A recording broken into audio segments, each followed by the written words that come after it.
안녕하십니까. 이번 시간에는 조영제를 사용하지 않는 MR 엔지오그래피 방법 중 타임 오브 플라이트라고 불리는 TOF의 획득 방법에 대해 알아보겠습니다.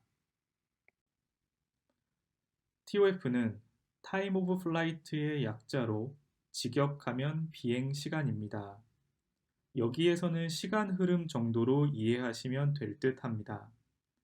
MRI는 어느 위치의 스핀이 한 번에 RF로 셀렉션 된 후 일정 시간이 지나고 리드아웃 되는데 이 시간 간격 사이에 스핀의 위치 이동이 있으면 타임 오브 플라이트라고 하는 시간 흐름이 나타나고 RF 펄스에 의해 혈류는 고신호 강도로 주변 조직은 저신호로 보이게 됩니다.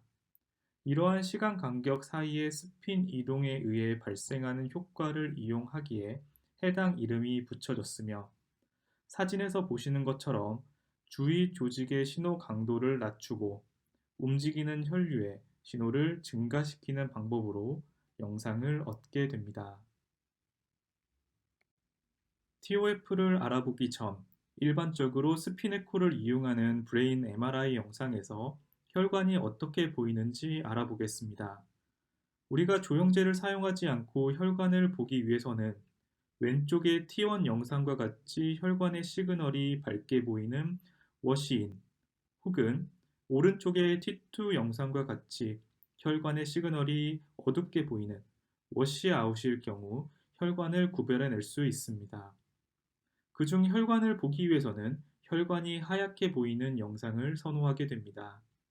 그럼 간단하게 일반적인 시퀀스를 사용하는 브레인 영상에서 혈관을 보면 되지 않냐라고 하실 수도 있는데 해당 영상과 같이 스피네코 T1 영상에서 혈관이 하얗게 보이는 것은 드문 현상으로 모든 T1 영상에서 이렇게 나오는 것은 아닙니다.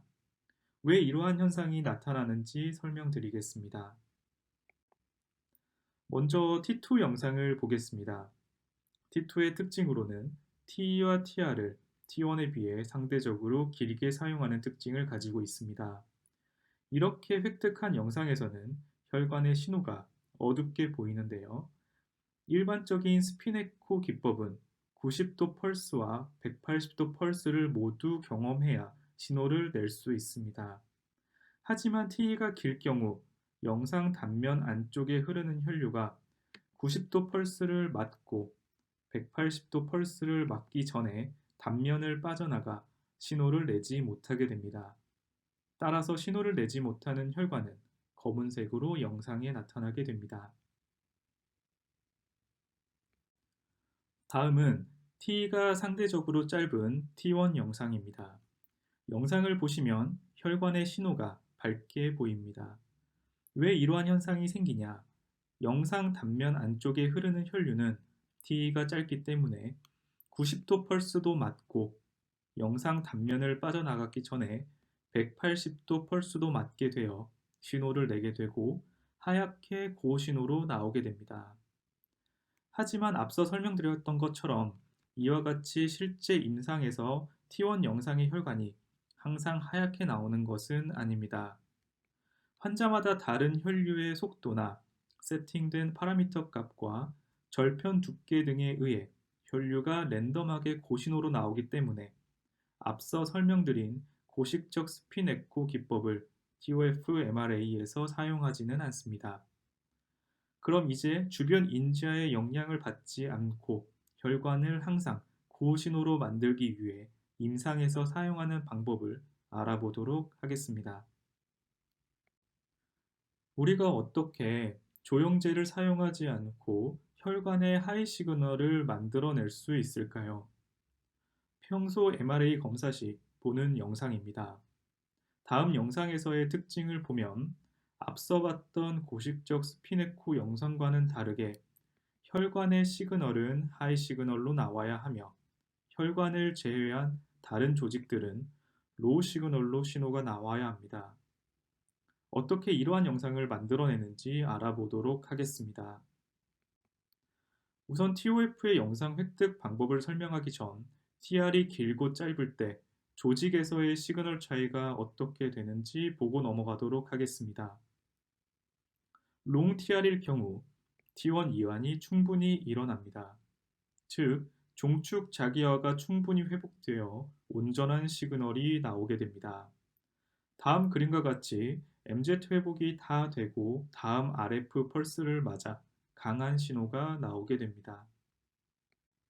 이번에는 반대로 TR이 짧을 경우를 생각해 보겠습니다. T1 이완이 일어나기 전, 즉 종축 자기화가 충분히 회복되기 전에 다음번 RF가 가해지게 됩니다. 그 결과 종축 자기화가 감소하게 되고 이러한 현상의 반복으로 종축 자기화는 거의 남아있지 않게 됩니다.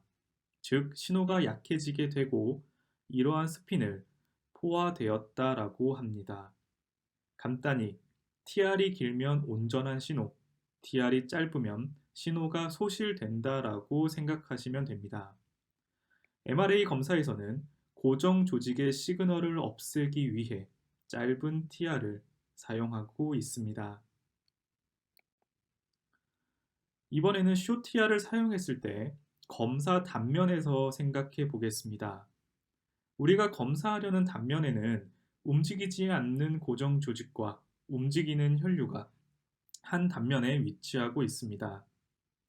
우선 움직이지 않는 고정 조직에 숏 TR RF 펄스를 주면 어떻게 될까요?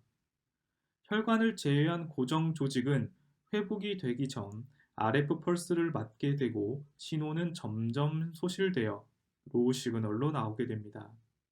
자, 그럼 숏 TR을 이용해서 우리가 원하는 고정 조직에서의 로우 시그널이 만들어졌습니다.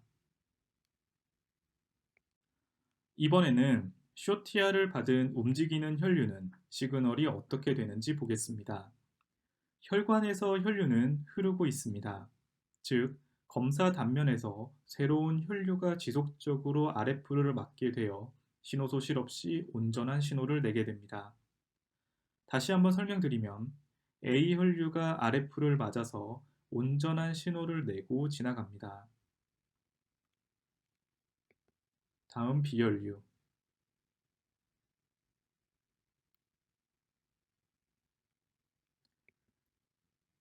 C혈류가 RF를 맞아서 포화되지 않은 온전한 시그널을 내게 됩니다. 즉 고정되어 있지 않고 움직이는 혈류는 포화되지 않아 영상에서 강한 시그널을 낼 수 있기에 하이 시그널로 나오게 됩니다. 앞서 설명한 내용을 다시 한번 정리해보면 짧은 TR 사용 시 고정 조직은 회복이 되기 전 RF 펄스를 1, 2, 3, 4, 5 쭉 맞게 되고 신호는 소실되어 로우 시그널로 나오게 됩니다. 하지만 흐르는 혈류는 새로운 혈류가 RF를 지속적으로 맞게 되어 신호 소실 없이 온전한 신호를 내게 되어 하이 시그널을 내게 됩니다. 이러한 효과를 이용해 오른쪽 사진과 같이 우리가 보는 MRA 영상을 얻어낼 수 있습니다. 이번 시간에는 MR 엔지오그래피에서 조영제를 사용하지 않고 혈관 신호를 얻어내는 방법을 알아보았습니다. 다음 시간에는 이렇게 얻은 영상을 임상에서 사용하는 영상으로 재구성하는 방법과 원하는 혈관상을 얻기 위해 추가적으로 사용하는 기법들을 알아보도록 하겠습니다. 이것으로 오늘 강의를 마치도록 하겠습니다. 감사합니다.